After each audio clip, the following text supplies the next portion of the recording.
And the Lord said unto me, A conspiracy is found among the men of Judah and among the inhabitants of Jerusalem. You're watching No More News. Hello, I'm Adam Green with No More News. It's January 3rd, 2019, and this is the Jerusalem Conspiracy.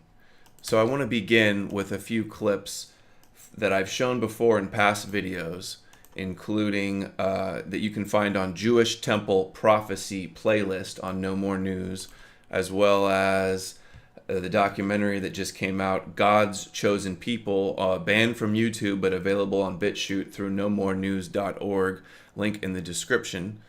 But I'm going to show you a few clips that you may have seen to talk about this conspiracy that's going on, the men of Judah in Jerusalem, and then I'm going to show you a new clip that I wish I would have included in the documentary that is going to take you guys down a very troubling, alarming rabbit hole. So here we go.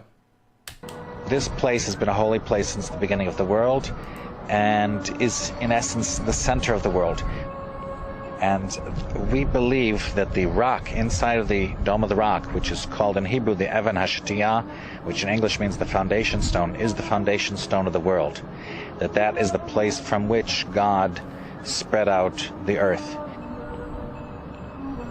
Right now it's in the hands of the Arabs. We want to change that status to return the temple to its glory, rebuild the temple, restore the sacrificial. So they have to get rid of the dome so they can return the temple, build the temple, and then restore the sacrificial service. There will be a daily offering in the morning, a daily offering in the afternoon, special offerings on the Sabbath and holidays. The Passover sacrifice, all of those will be brought again. Blood the sacrifice. future temple will stand forever. And the temple will stand forever. So this is the conspiracy. They need to blow up Al-Aqsa and clear off the Temple Mount so they can rebuild their temple. And this is them with their coin talking about how they're going to do it. It has a picture of the temple itself. We hope that the declarations of both Cyrus and Trump will lead to the rebuilding of the third temple. When is the building? Very soon. We've already started. Yeah? Yes. And when it's due to be completed? That depends on how fast the workers work and how quickly we can collect the money from the treasury. How is it going to be conducted? On the same location where the Mount Sharif is? There's only one place that it can be done in the whole. Only one place that it can be done in the whole world. Some people tell me, but Adam, the Temple Mount is just an old Roman fort, and no stone was laid upon another, and it's really in the city of David, or it's on the slope next to the Temple Mount. The people that are at the Temple Institute and this guy with the coin all believe that it has to go on the Temple Mount. Done in the whole world, and that is the place that it can be done. And there's only one place that it can be done in the whole world, and that is the place of the Temple Mount. That's why it's called the Temple Mount. And of course, that's where it's going to be. So how is it going to happen? How is it going to happen? Yeah. That we're going to leave part of it up to God, but part of it up to God. How is it going to happen? They're going to leave part of it up to God. But I can tell you clearly that the Al-Aqsa Mosque. The Jews. Now, they got to get rid of Al-Aqsa Mosque, and this is how the Christian Zionists are fantasizing that it's going to happen. The Jews living in the Jewish quarter in the old city of Jerusalem ran to the Temple Mount, started to pray, "Dear God, let one of those scuds hit the Dome of the Rock." In that battle at the beginning of the tribulation period, when these nations are attacking Israel, one of their missiles is going to take down the Dome of the Rock. They put the temple up. I believe that there will be a temple built. The Dome of the Rock will somehow be done away with. I have no idea. There's been plenty of earthquakes up there that could solve it. Saddam could, or not Saddam, but maybe someone from Iran could shoot a missile that gets off target and blow the Dome of the Rock. We kept hoping for that, by the way. I kept hoping one of Saddam's missiles would find its way over to the dome. I don't know exactly how it's going to be removed, but it is not part of the end times as far as the Bible or Christianity is concerned. I don't think Judaism either. There's no place for that mosque. It has to be removed. The expression lost. So they got to get rid of Al-Aqsa Mosque, rebuild the temple so that they can start doing their ritual sacrifice again and rule the world and rule all the non-Jews with their Messiah from the temple. and they want to be a light unto the nations. And here is the guy from the Temple Institute talking about how they have all of the relics and the sacred objects, including the Ark of the Covenant. Lost Ark is not at all accurate for the Jewish people historically, because we never said that it was lost. Although it was hidden very well. There have always been those that have known exactly where it is. And historically, when King Solomon, who after all, as the Bible tells us, was the wisest of all men, when he oversaw the construction of the first temple, knowing with prophetic enlightenment that eventually it would be destroyed, he oversaw underneath the Temple Mount complex the construction of a very vast system of all sorts of corridors and mazes and chambers. And one of these chambers was built especially for the time when it would be necessary to hide the Ark of the Covenant, as well as some other items that I mentioned this morning. And we know exactly where that chamber is, and we believe that when the time comes, those items will be restored to the newly built temple. We have enough in place now to resume the divine service and to build the temple. But obviously, a lot of things have to happen in order for this to happen. A lot of things have to happen. They have to get rid of Al-Aqsa and clear the way. And that leads me into the next clip that I want to show you guys. And first of all, I want to give credit where credit is due. I wish I would have included this in my documentary, but I found this clip from Marty Leeds' documentary called We Need to Talk About the You-Know-Who's. It's banned everywhere on YouTube, kind of like my documentary, God's Chosen People. Marty Leeds 33 is where you got this clip in the documentary. It'll be in the description below. So, back to... This is the clip. Here we go. This is Chabad Lubavitch children talking about the same thing the Christian Zionists were saying. They need to destroy Al-Aqsa, clear the way for the Temple Mount so they can rule the Goyim as slaves. Who believes the Holy Temple will be built in the next few years? All of them. Big surprise, all of them. What is currently in place of the temple? The mosque, Al-Aqsa Mosque. What will happen to Al-Aqsa Mosque? It will be destroyed. It will disappear. This is what these children are saying. Has any of you met an Arab kid in the past year? Yes, they have. Where did you meet this Arab kid? Near the temple? Did you speak to him? No, he pushed me and left. What happens when you meet an Arab kid? What do you feel? Anger? I feel like I want to kill him. Sickening that this is what they teach the children. I pity him because he is secular. He was not born religious. Because he is not on the right path. What do you think Jerusalem will look like 10 years from now? It will be full of religious Jews. It will be full of Jews, but there will also be there will be Arabs who are slaves for us. Wow.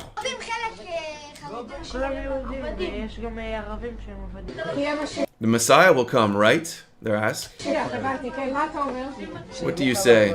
There will be a big war and all the Arabs will die. And some of them will become slaves for us. So this is the conspiracy. This is the end game. This is what Judaism and Zionism is all about. It's all about rebuilding the temple and fulfilling end times prophecy. And I'm going to take you and show you it all right now. Hang on. This is Chabad Lubavitch's Rebbe Schneerson. Some people thought he was the Messiah. And this is them singing about how bad they want their Messiah to come.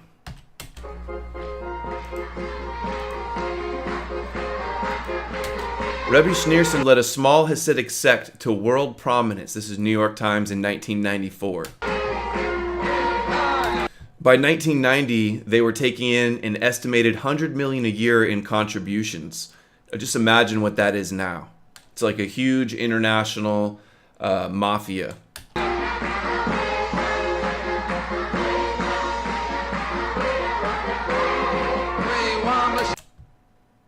Rebbe Schneerson turned Chabad Lubavitch into one of the most influential and controversial forces in world Jewry. And they're singing, "We want Moshiach now," which is what we want our Savior, our Messiah now.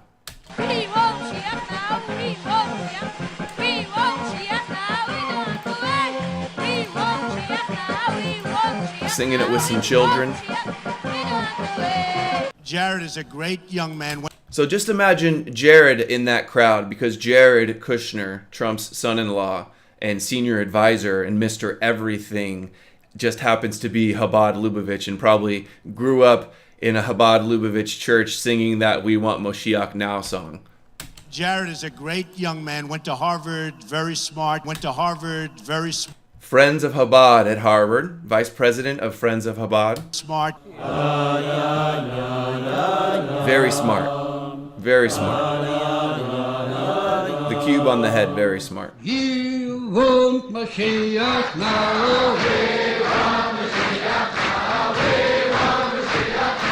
Not very patient, are they? We want it now, we want it now. It's almost like a toddler demanding what they want.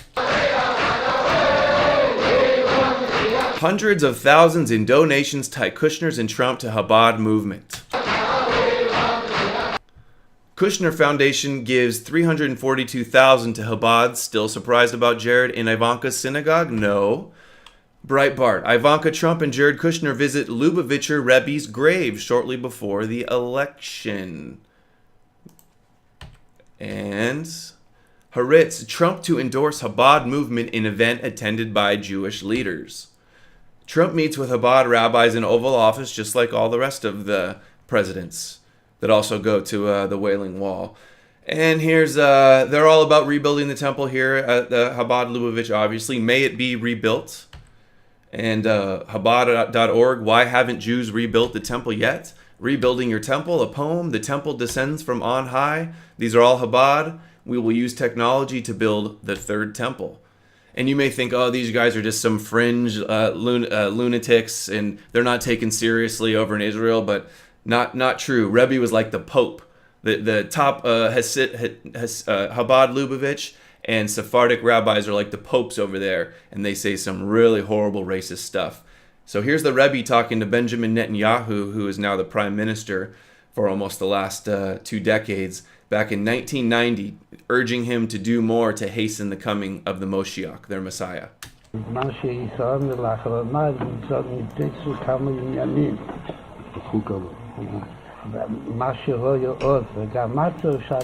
What hasn't changed, however, is that Moshiach still hasn't come.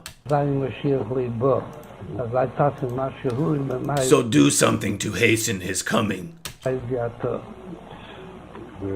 We're doing. Apparently it's not enough, since many hours have already passed today and he's still not here. But there are still a few hours left in the day. So still try, yes. Okay, so that's Netanyahu.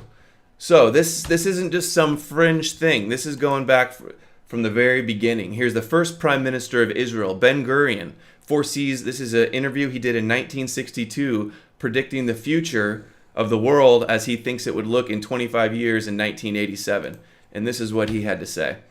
He says, in Jerusalem, the United Nations, a truly United Nations, remember that for later, a truly United Nations, will build a shrine of the prophets to serve the federated union of all continents, so a world government. This will be the seat of the Supreme Court of mankind to settle all controversies among the federated continents as prophesied by Isaiah. So they're fulfilling end times prophecy with their Supreme Court of mankind ruling the world from Jerusalem. Here's New York Times Archives 1940. A new world order is pledged to the Jews. And we have WorldNet Daily. This is just earlier this month, or in December. 7 days until dedication of Third Temple altar. This is a Christian Zionist affiliated with all the kosher-servative networks and Alex Jones and InfoWars with Jerome Corsi. And they have here that they're going to have the altar for the Third Temple, and that the Sanhedrin with their 70 nations is going to replace the UN. Rabbi Dov Stein, secretary of the Sanhedrin, described the need to replace the United Nations. The United Nations has failed in its mandate by rejecting God as the creator and the Noahide laws common to all of mankind. Noahide laws. Let's talk about the Noahide laws. So, And then we're going to show the rest of the context to that quote I started with in the beginning about the conspiracy going on in Jerusalem. Okay, Noahide laws. Where are we? There we go. Chabad.org, Noahide laws. So there's 7 of them. But we're not going to read from Chabad. We're going to read from Breaking Israel News. Sanhedrin invites 70 nations. So it's the same article about the same story WorldNet Daily covered. And these are the 7 messages of the Creator of the world to humanity, known as the 7 Noahide laws. So number 2 is called Blessing Hashem. And it says God, the name of God, respecting the Creator. So this is the rule of the Noahide laws. Respecting the Creator and the sages who are familiar with His Torah, and respecting the places of worship where the Torah is learned and prayers are recited to Him. It is forbidden, God forbid, to speak harshly against them or to curse them. So they're saying we must respect their God and the sages who are familiar with the Torah, so all rabbis, and the places of worship, so the temple and all the synagogues. And if you speak harshly against them, so if you criticize rabbis or the synagogue or this Zionist endgame agenda for the temple, or curse them or speak harshly against them, you get in trouble. You get in big trouble. So, where are we? That's the Noahide laws. And this isn't just some fringe thing. This isn't some fringe thing, these Noahide laws. This is Congress.gov. Joint Resolution 104. This is in 1991. George Bush signed Education Day USA. Wait till you see this. This Rebbe Schneerson in this Third Temple cult. House Joint Resolution 104, 102nd Congress, to designate March 26, 1991 as Education Day USA.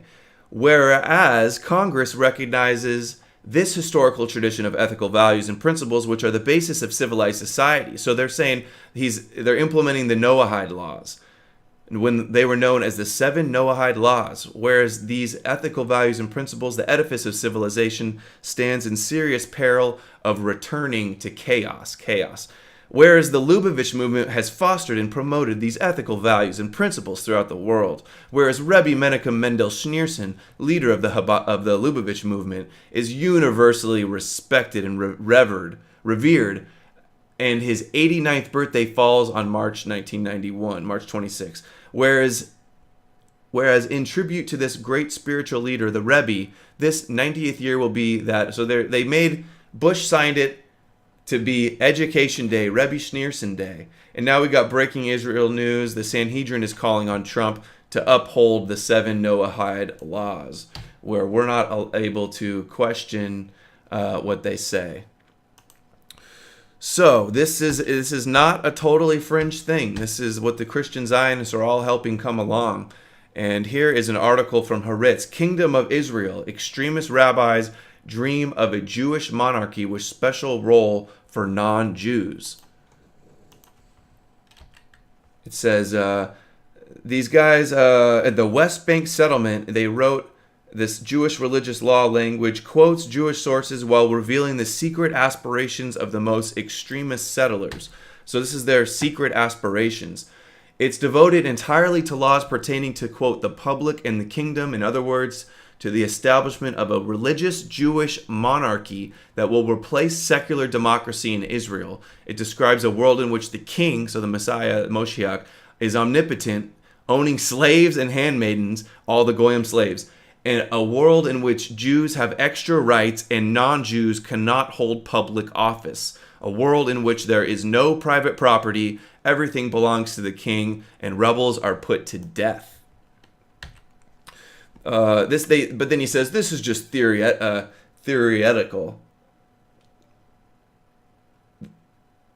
The first volume of the King's Torah concerned laws relating to life and death between Jews and non-Jews. It detailed the laws that permit the killing of non-Jews under different circumstances, such as during wartime or when a non-Jew threatens a Jew. So how they can kill us, they just say it's theoretical. The new volume gives a set of totally dystopian laws that will prevail in the kingdom of Israel. It discusses how the king will be chosen, what his rights will be, and what rights, if any, his subjects will have. So that means us. Very, very, very disturbing. So let's go back and talk a little bit about this. The quote I started with about the Lord, the conspiracy among the men. What is that about? What is the full context of that? Well, I'm going to tell you.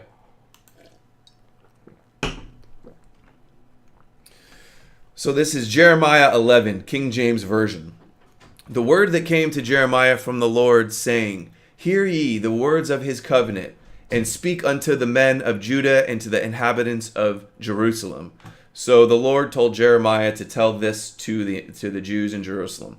Then the Lord said unto me, Proclaim all these words in the cities of Judah and in the streets of Jerusalem, saying, Hear ye the words of his covenant, of this covenant, and do them. Yet they obeyed not, nor inclined the ear, but walked every one in the imagination of their evil heart. Therefore I will bring upon them all the words of this covenant which I commanded them to do, but they did them not.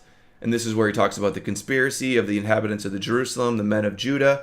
They are turned back to the iniquities of their forefathers, which refused to hear my words, and they went after other gods to serve them. The house of Israel and the house of Judah have broken my covenant, which I made with their fathers. So what did they do that made it God the Lord so bad? Then shall the cities of Judah and inhabitants of Jerusalem go and cry unto the gods unto whom they offer incense, but they shall not save them at all in the time of their trouble. So they're worshiping other gods with sacrifices of incense, but they shall not save them, but they're not going to save them. For according to the number of thy cities where thy gods, O Judah, and according to the number of the streets of Jerusalem, have ye set up altars, just like the one I showed you, that they just had for the temple, to that shameful thing, even altars to burn incense to Baal. That's what they're doing. For the Lord of hosts that planted thee hath pronounced evil against thee, for the evil of the house of Israel and the house of Judah, which they have done against themselves, to provoke me to anger in offering incense to Baal. So they worshiping other gods. So here is Glenn Beck. Quote, we are worshiping demon gods Baal and Moloch right now. That's what he says. But what does Glenn Beck know, right? So we'll go to the Jewish Virtual Library and we'll read. The author of the Book of Kings speaks about, quote, passing one's son and daughter through fire. And Kings 23:10 speaks about passing one son or daughter through fire to Moloch. So you see that Baal is also Moloch. Other biblical texts refer to the sacrifice of children, speaks of child sacrifice to the unnamed idols of Canaan, which is Baal, Moloch. Prophetic sources, Jeremiah, speak disapprovingly of sacrificing children to Yahweh. Jeremiah speaks of sacrificing children to Baal, as Ezekiel of sacrificing children to unnamed divinities, as does Isaiah. In none of these is there a mention of Moloch. Only in Jeremiah is Moloch mentioned by name, where he is associated with Baal. So the Lord is mad of the people of Israel, and the conspiracy is that they're worshiping their incense to Baal, who we now know is also Moloch. Moloch is said to be the giant owl that when Alex Jones allegedly infiltrated the Bohemian Grove, where all the kosher-conservative Christian Zionist politicians go, and Jews also, Zionist Jews go, and where they'd have a fake, supposedly a fake burning offering to a giant owl god who they say is Moloch. And here's Acts 7:43, if you need a little bit more confirmation. King James, ye took up the tabernacle of Moloch and the star of your god Renfram. So the star, like the star of David or the seal of Solomon, in which figures which made to worship them, and I will carry you away. So the tabernacle of Moloch, the star of your god Renfram. So the star is Moloch, is Baal. In other words, the star on their flag, the Zionist symbol. Kind of like this one, this star right here, the secret Jewish history of Game of Thrones. Times of Israel, Game of Thrones, 7 Jewish facts about the hit series. The Jewish legacy behind Game of Thrones. So speaking of sacrifices, here's a Season 5, Episode 9 of Game of Thrones, where the wannabe king sacrifices his daughter to the Lord of Light so he could obtain the power to rule the realm. Here she is walking up and realizes she's about to be sacrificed. This witch put this wannabe king up to this, and she worships the Lord of Light and does all these blood magic rituals. There she is. She tells the girl, you got to get up there. They force her up. The king watches as he offers up the burnt offering of his daughter to achieve the power of king. And then all the men watch. Very disturbing stuff. Game of Thrones, completely Jewish, and they're showing burnt sacrifices. Is that what's going to happen to us if we don't go along with the Noahide laws, or we're going to be sacrificed on the altar to Moloch? Why don't we ask the rabbi at the Sanhedrin? The Messiah will be the judge. The Mashiach will be the judge, and not for what he sees, and not for what he hears, but what he smells. You believe the Mashiach ben David is coming to Mashiach this ben temple? David is very soon, and he is a Jew, and he is not Jesus. Not Jesus. And, if the Christians want to hold it, they can hold it. But we will never change our mind. We prefer to go back to Auschwitz and not to change our religion. This is the main thing. We are loyal. What would happen to Christians who refuse this Messiah and hold on to Jesus? Then we will see. We will see. I don't know. I'm not the Messiah. So when we ask what will happen when we don't go along with their Messiah and their temple and their world government and their world religion and their one world currency that Netanyahu's trying to set up, when we ask what happens to us when we speak out against Jewish power, and he goes, "Oh, I don't know. I'm not the Moshiach. They don't tell us what's going to happen." Very disturbing. This is the altar where they're going to be doing the offerings of the red heifer or other animals, cattle, and you know that what they think about cattle. So yeah, what and we've goyim. got here is this new Sanhedrin and the dedication of the third temple altar, which is unbelievable to see. We thought this was fake news, friends. We didn't realize this was even real news. We thought it was one of those just like Sneerson. weird articles on the internet, but it turns out 10:30 a.m. this morning in Jerusalem, we actually have a dedication ritual for the altar, sacrificial altar of the third temple, the day after Hanukkah, the Feast of Dedication. Okay, the Feast of Dedication. So, messed up there. So now, this is where it hits real world politics. This is where the religious hits political. Because it absolutely does. This isn't just fringe religious rabbis here. These guys are very influential in Israel and in the United States and in the Christian Zionist communities. Breaking Israel news, Rabbi Hillel Wise says, the spokesman for the nascent Sanhedrin says that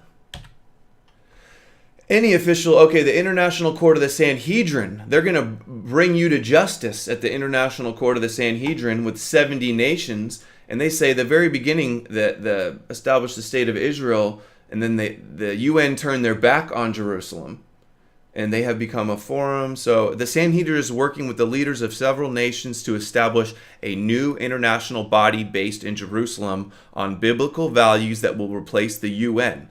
So they want to rule the world with the Noahide laws, with the temple, with their Moshiach from Jerusalem. And it's just out in the open. And here, just like Ben Gurion said, the Supreme Court of Mankind. So here's Kalergi. This goes back, he's died in 1972.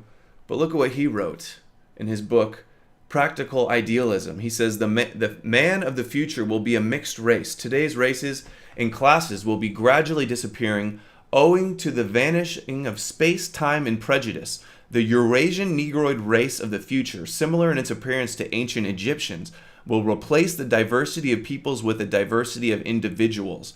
So that's for all the goyim are all going to be mixed together. But instead of destroying the European Jewry, Europe against its own will refined and educated the Jewish people into a future leader nation through this artificial selection process. So they're the leader nation. The Jews are going to lead us. Developed the ghettos and the hardships, developed them into a spiritual nobility of Europe. And therefore, a gracious providence provided Europe with a new race of nobility by the grace of the Spirit. Wow. So more about them ruling the world. And this guy, of course, Kalergi, was friends with Rothschild and Warburg. Israel and the Unexpected New World Order, Jerusalem Post. In the new and surprising economic world order, Israel could gain a degree of wealth not seen since the days of King Solomon. Remember when George Bush Sr. was always saying at the UN about the New World Order and a credible United Nations? He signed the Noahide laws into law. Was he working with the people who are trying to bring about this New World Order, this end times Judeo-Christian Zionist prophecy endgame? Seems to be.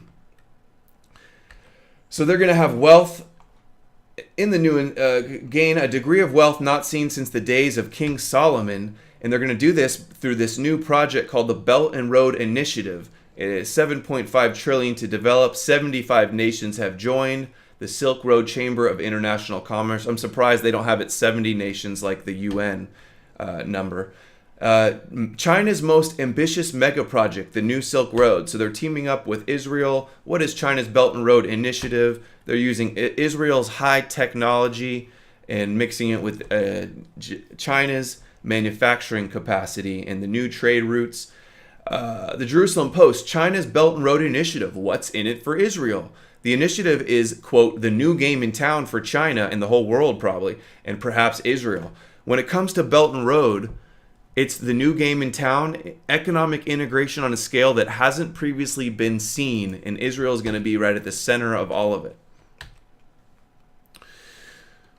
Okay, Jerusalem Post, One Belt, One Road, Israel's role in China's flagship policy. Historically, the land of Israel has been a strategic link between Asia, Europe, and Africa. And now is the time to revive that role. And here you see Europe, Asia, and Africa, Jerusalem there in the center, the old clover map. CNBC, Israel high-tech sector is thriving and now China wants in on the action. CNBC, China investment in Israel tech is growing and it's quite welcome for some. Israel and China, a marriage made in heaven, says Netanyahu. I am very good at working with Jews, says Chinese tycoon billionaire. China is increasingly becoming key for Israel's high-tech industry. What's next for Israel growing tech partnership with China? Technology is the key to power and the key to the future. And this is Netanyahu's agenda to rule the world and be a light into the nations with the advanced technology. The Times of Israel, positioning the Israeli tech industry for China 2.0. Haaretz, Israel is giving China the keys to its largest port, and the U.S. Navy may abandon Israel. This new Silk Road, Israel, Russia, China are going to set up the new economy. It's going to be a unipolar world order. And like Netanyahu said, we're easily moved. They're gonna dry us up until we blow away. China may grant Israel special economic waiver. China tech money heads for Israel as U.S. welcome wanes. Execs from Facebook, Google and Microsoft explain why they use Israel for their R&D. How Intel came to be Israel's best tech friend. All the tech companies with all the chips are being made in Israel. The Microsoft software, all the hardware and software, it's all moved over to Israel. U.S. Intel plans $5 billion investment in Israeli plant. Minister Reuters. Intel CEO, we think of ourselves as an Israeli company as much as a U.S. company. How Israel rules the world of cybersecurity. Vice on HBO, 1.7 million views. Here's Council on Foreign Relations. You won't see Alex Jones talking about this, even though he used to always talking about the CFR. Israel is cyber superpower. They're going to be in charge of all the transactions when all of the money is a cashless society and it's all done over the internet with all the crypto currency booms. Forbes, six reasons Israel became a cybersecurity powerhouse, leading the $82 billion industry. Times of Israel. Israel wins second largest number of cybersecurity deals worldwide. How the small state of Israel is becoming a high-tech superpower. Israel Military Intelligence Unit Drive, so it's through Talpiot, it's through their 8200 program, it's through Technion, it's through Adelson's School of Entrepreneurship. How Israel is rewriting the future of cybersecurity. They're going to be in charge. They dominate in blockchain. Bill Gates says Israeli tech changing the world. Microsoft 10 was created in Israel. Netanyahu, Elon Musk calls Israel technological superpower. He also said that we know who owns the media. And Netanyahu, speaking of the UN being dissolved in a Sanhedrin in Israel and Supreme Court of Mankind, like Ben Gurion said, Netanyahu also is calling for a UN of the internet. They're going to turn this horrible hacking crisis into turn the curse into a blessing. It's going to have a UN for the internet. And it says, the biggest challenge we face with cyber world is protecting privacy and security of the public. There could be a serious breach. Quote, this is Netanyahu, there should be a sort of UN for the internet, a coalition of the leading companies in the cyber world.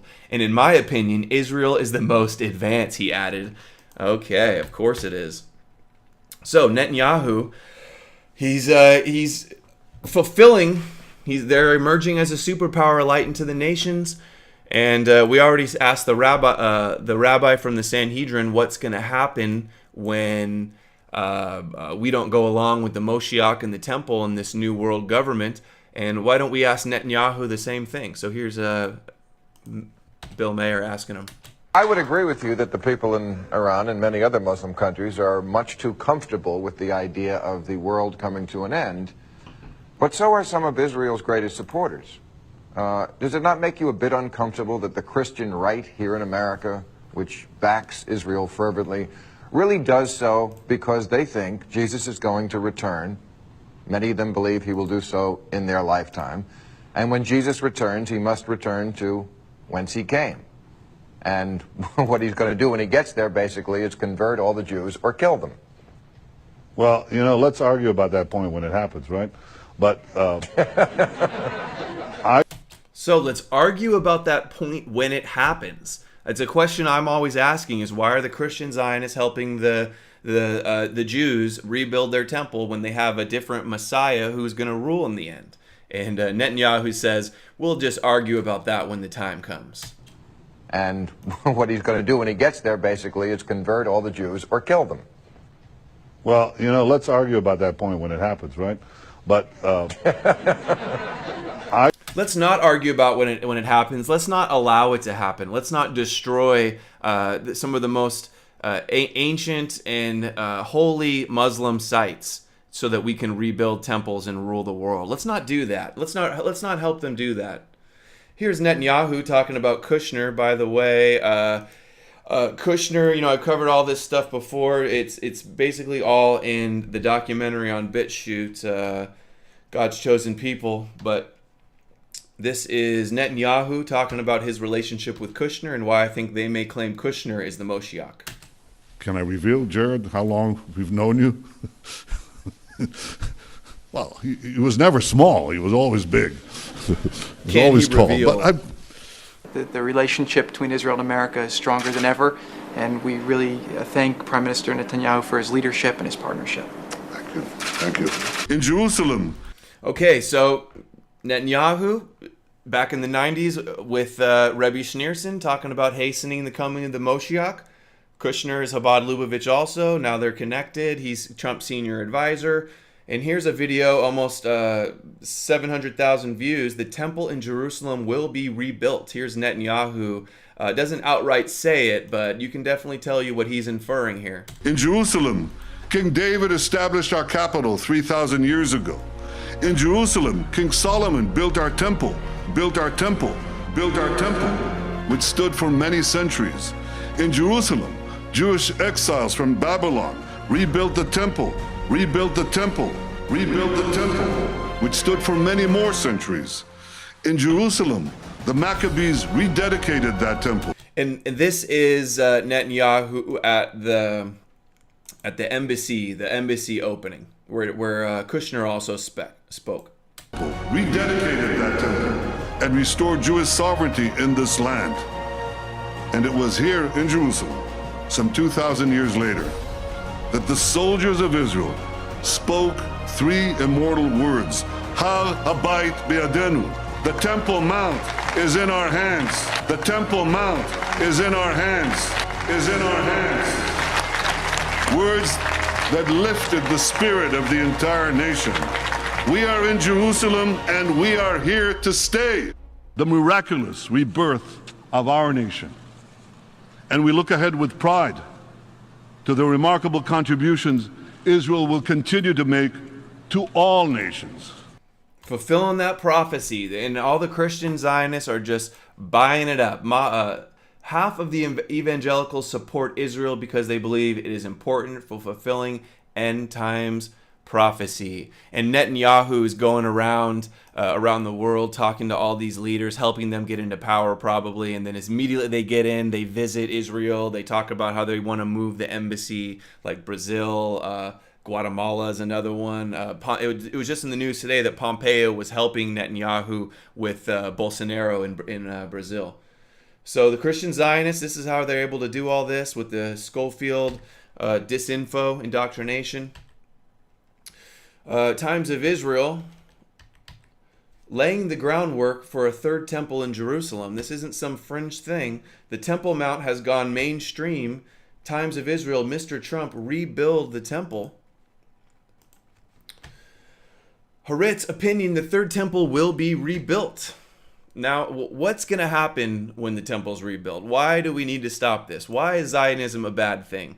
Besides the Noahide laws and that they may be sacrificing us on the altar to the Moshiach if we don't go along with their agenda and their world religion and government. What's going to happen to us? When the Messiah comes, that non-Jews will end up being like slaves to Jews and things like that.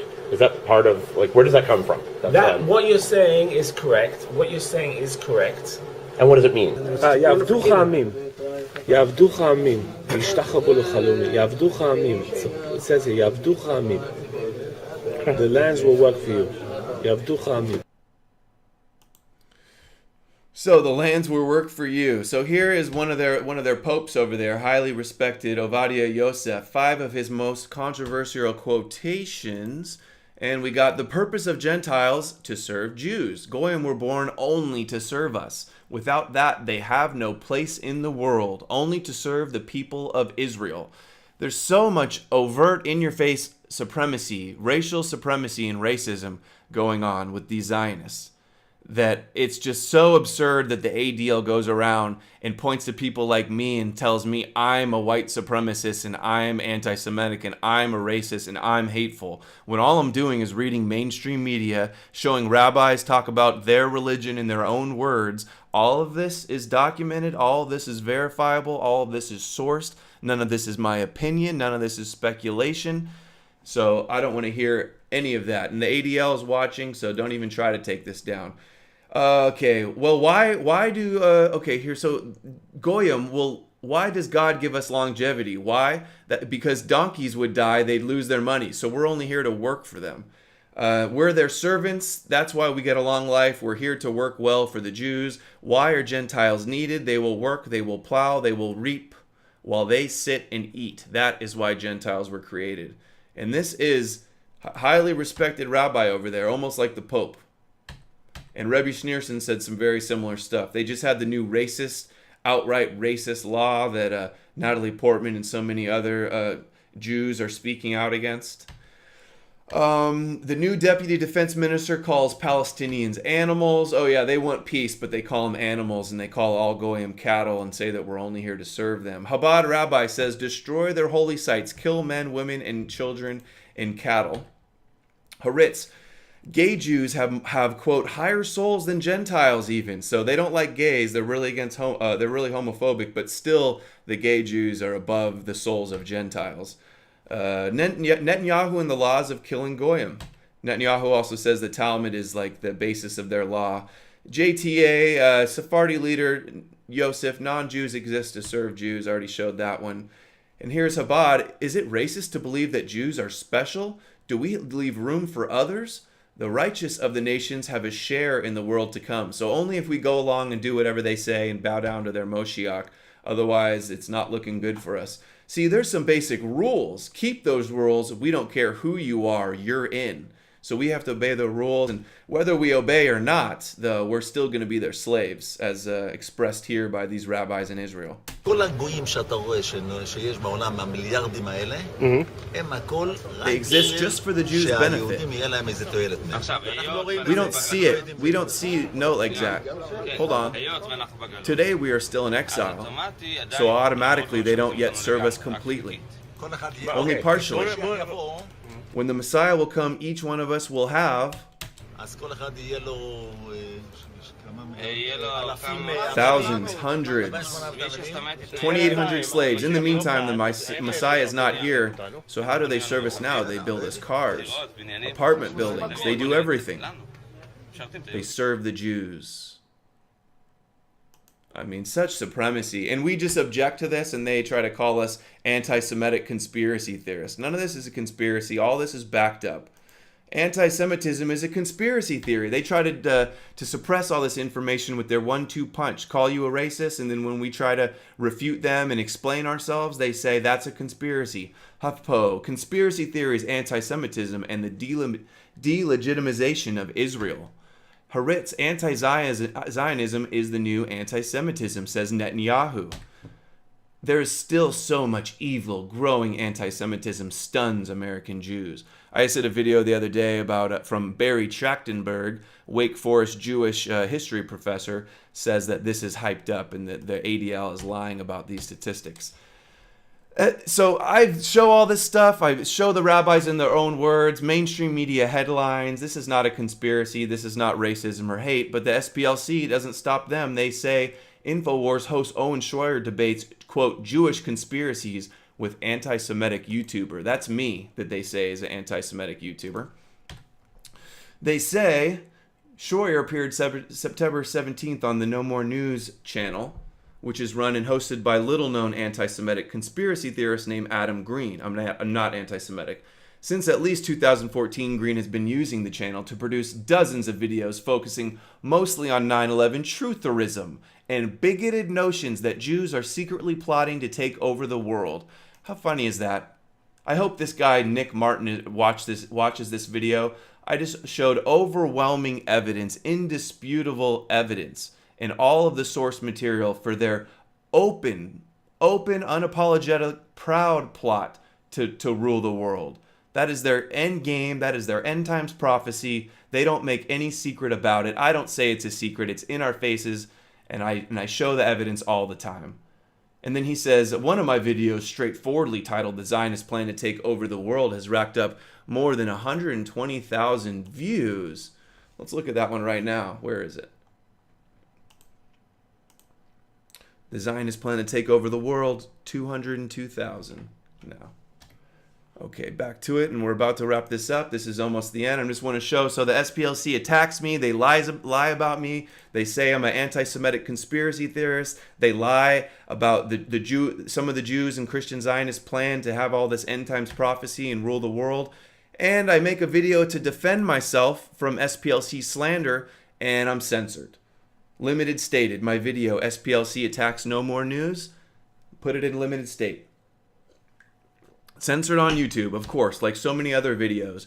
Despite having 1,000 thumbs up and only 55 thumbs down, my video is put in limited state and censored. 1,000 thumbs up, 55 down, 16,000 views. I'm not allowed to defend myself because SPLC works with YouTube to police me, to censor me. I criticize them and they censor me.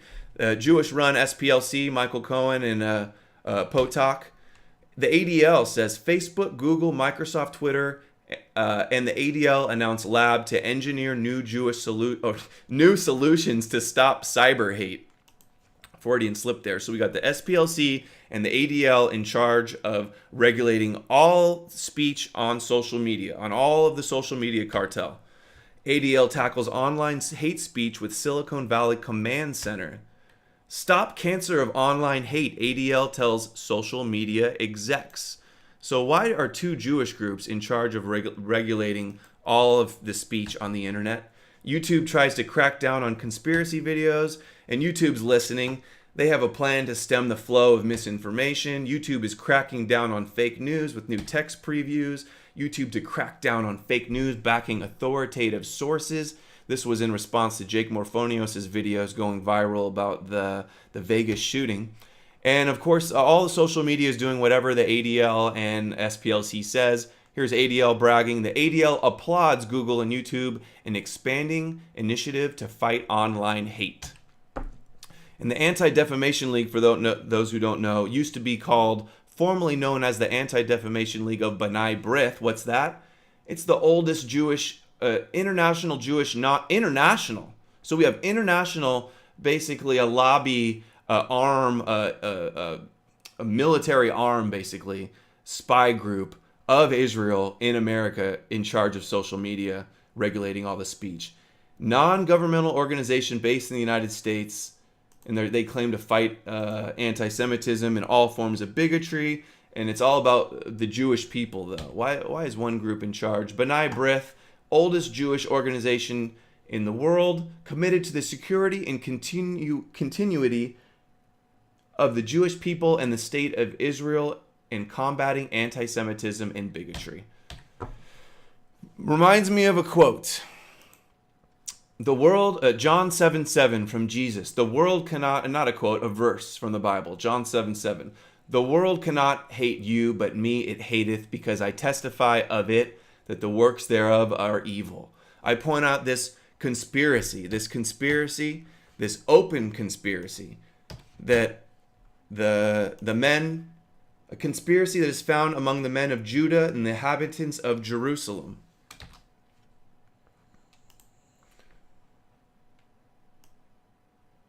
Oh, I lost my spot. Where did I go? Sorry. Here we go. So, John 7:7, Jesus says, the world cannot hate you, but me it hateth, because I testify of it that the works thereof are evil. I point out their conspiracy to rule the world with the temple and the Moshiach, and the ADL, the Jewish-run ADL and SPLC censor me, because I testify that their works are evil. So John 8:44 says, ye are of your father the devil, and lusts of your father ye will do. He was a murderer from the beginning, and abode not in the truth, because there is no truth in him. When he speaketh a lie, he speaketh of his own, for he is a liar and the father of it. That's Jesus talking to the Jews. And then finishing off Revelation 3:9, behold, I will make them of the synagogue of Satan, which say they are Jews and are not, but do lie. Behold, I will make them to come and worship before thy feet, and to know that I have loved thee. So,